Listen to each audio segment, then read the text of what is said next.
shift gears into you as a org leader, and you mentioned a little bit about why you became a team leader, like, what you thought when you moved from Yahoo to LinkedIn. What was your intention in going into that role?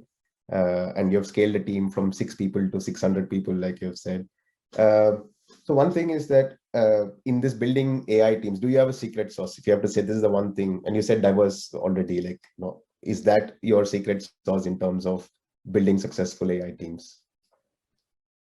I think there are many factors. So first of all, I think this is not a problem nowadays, but in the old days, it was a very big problem. It was hard to always convince the business that they should invest in AI and ML to get a good ROI, because AI and ML at least takes time before it starts giving you gain. So I think that was the first challenge that I had to kind of deal with, like to convince the entire management chain they should really invest in this, because that can have spectacular ROI.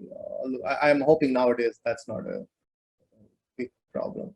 And then the second thing is you have to, so the same solution won't always generalize. That's why I'm hesitant to say like these are the 4 things you should do and it will work, right? I mean, it depends on what you're trying to do with the technology. Like if you are in a medical domain, then your team might look very different than if you are in an internet space, for instance, right? So if you're looking at the internet domain, let's focus on that for a while. Yeah, you need a team that has a good mix of infrastructure, people who are very strong in computation, and then some people who really understand the theory so that they can then collaborate and build these solutions. The other thing is to kind of make sure the teams are focused, right? So that's another thing. So you have to create, this is something that I found really challenging, to create teams that are focused on clear deliverables and so that there is accountability, because otherwise it's hard for teams to kind of operate if they don't know the North Star.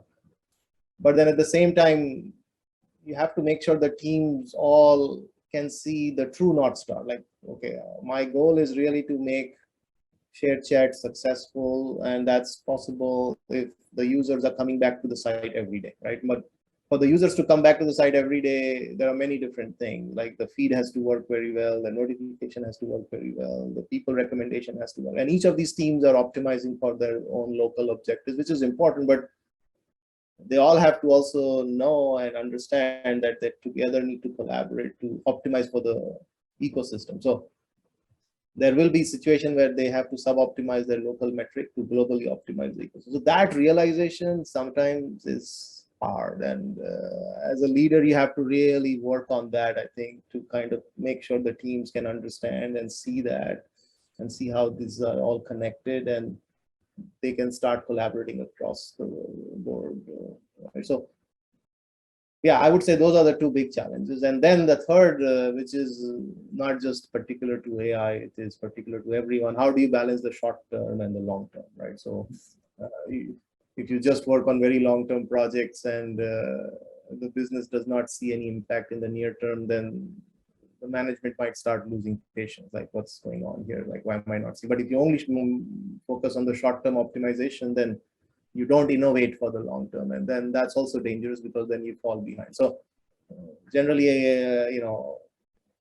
I always spend my time thinking of the right portfolio of investment, like what should be invested in the long term, what are those long-term bets that we should take, and then obviously how do we make sure that the short term that we are doing is efficient, like so making sure that the entire process of doing AI end to end is as efficient as possible, because if it's more efficient, those things can be done more routinely. Many of those things can be done automated in an automated way, and that gives time for everyone to innovate for the future. And then tracking progress clearly, like whenever there will be a lot of experiments teams would run, so making sure that we are keeping track of what experiments ran, what did we learn from that experiment, and everyone should know what the learning was so that they don't repeat the same mistake again, or at least they can learn from that experiment and come up with better ideas for the future. Right? And so these are some of the things that as an org leader, I think you have to spend a lot more time on than going into individual methods. I mean, that's also important, but you will always hire smart people who can do that. But like making sure that this whole end-to-end process is working efficiently, making sure that people are learning from failed experiments and successful experiments, and making sure that the ecosystem optimization is working properly, and making sure you have the right portfolio of long-term and short-term, making sure you're building the right team, the bar is high, and making sure, of course, you're performance managing people, making sure you are being compassionate and putting the right people in the right role. All of those things become really important. Absolutely. Absolutely. I had a separate question. You already answered that on long-term bets versus short-term bets and sizing bets, but you already got into great detail. A quote that I really like from one of my former managers is that when he was a research manager, he used to say that if more than 2 out of these 10 bets succeed in 3 years, we're doing something wrong because we are doing research. Yeah. More than 2 succeeded. But when he was an applied research manager, that number became more than 4 of these and within 1 year. Yes. And when he was an engineering manager, it became more than 6 of these within 6 months. So if more than 6 of these bets succeed within 6 months, we're not taking the right bets. We need to be. So that was the way he thought about projects across engineering, applied research, and research. Yeah, no, that makes sense. That makes a lot of sense. Yes.